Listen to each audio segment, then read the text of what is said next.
কি এমডি না কি জানে একজন ব্যক্তি, তার বাড়িতে একটা কাজের মেয়ে দিছে কাজ করার জন্য। বয়স সর্বোচ্চ যদি হয় 8 থেকে 9 বছর হবে মেয়েটার, ছোট মানুষ, ঘরের কাজ করার লেগে দিছে। ওই বিমানের যে এমডি তার বউ এই মেয়েটারে প্রতিদিন নির্যাতন করত। নির্যাতন কারে কয় আপনারা যদি দেখাইতে পারতাম, এখন তো মোবাইলে দেখাই নিয়ে যাইতো আপনারা, সারাটা শরীর রাখছে না। মেয়েটারে দেখলে আপনার চোখ দিয়ে পানি চলে, মানে এটা সহ্য করার মতো না ভাই, আমি 2-1 বার দিকে সহ্য করতে পারছি না। সারাটা শরীর দিয়ে আপনার আগুন দিয়া সেক দিছে, গলার এদিক দিয়া আগুন দিয়া পুড়াইয়া দিছে, গরম পানি উপরে ছেড়ে দিত, চামড়া খসে গেছে। এরপরও জালেমের দিল নরম হইল না, মেয়েটাকে মারতে আছে, চামড়া খসে গেছে শরীর থেকে। তোর ঘরে গেছিল চাপটাপ শান্তিতে ভাত খাওয়ার জন্য, তোর গেছিল বলো একটু থাকার জন্য, থাকতে দিলি না। তার বাবার কাছেই তো নিরাপদ ছিল।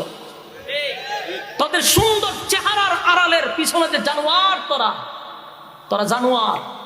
একটা কুকুরের বাচ্চার এইভাবে মারে না, তুই মানুষ হয়ে যাবে মারবি। আমি আপনি শুধু ওই বাচ্চার দিকে দেখেন, আপনি নিজের সন্তানটার একবার কল্পনা করেন। আমার সন্তানটারে যদি এইভাবে কেউ মারতো, আমি জাগাত ফিরিয়ে ফিরে যেতাম, আমি পারতাম না, সহ্য করতাম। আপনি আরেকজনের বাচ্চা দেখেন কোন, আপনি নিজের বাচ্চার একবার কল্পনা করেন।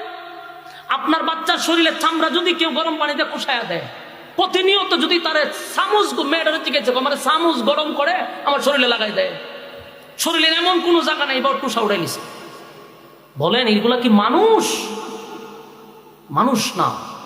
কেমনে আল্লাহ গজব দিত না আমারে কোন?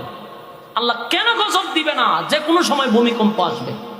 এদের গুনার কারণে, এদের নষ্টমির কারণে আল্লাহ তাআলা জমিন ধ্বংস করে দিবে, জমিন ধ্বংস হবে এদের গুনার কারণ।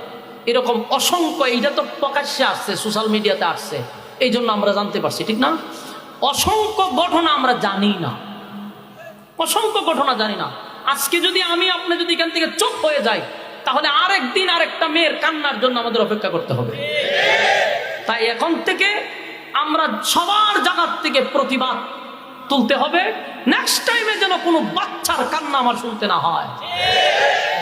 এই মানুষরূপী জানোয়ারদেরকে পুলিশের হাতে তুলে দেওয়ার আগে পাবলিকরা উত্তম মাধ্যম কিছু দিয়া দিবেন, কারণ এদের টাকা আছে। এদের কি আছে? কোটি কোটি টাকা আছে। এদেরকে প্রশাসন বেশি দিন জেলখানায় রাখবে না। এদের টাকা দিয়ে প্রশাসনদেরকে কিনে তারপরে জেলখানার ভিতর থেকে বাহির হয়ে আসা, এরা আমাদেরকে মানবতার বলি শোনাবে কিছুদিন পরে। এরাই আমাদেরকে সুশীল সাজবে এবং তারা আমাদেরকে বিভিন্ন ইমোশনাল কথা শোনাবে, কারণ এদের কাছে টাকা আছে।